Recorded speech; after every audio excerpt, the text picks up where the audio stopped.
Inorketzuen lehenago pentsatu, formak apurtzea haratago ikusteko modu bat izan zitekeela. Besteak ulertzea, geure burua ulertzea zela.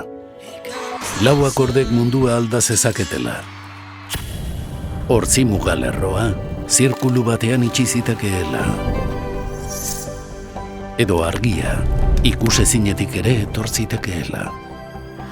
Lehenengoek beti ikusten dute haratago. Oparotasuna benetakoa izan dadin, partekatua izan behar duela ikusten lehenak izan ginen Vital Fundazioan. 165 urte igaro dira, eta ikuspegi horri inoiz baino indar handiagoz jarraitzen diogu, personengandik gertu izateko berrikuntzak eginez, bere erronketatik, ametsetatik, etorkizunetik gertu. Vital Fundazioa, 1850etik gertu izaten lehenak.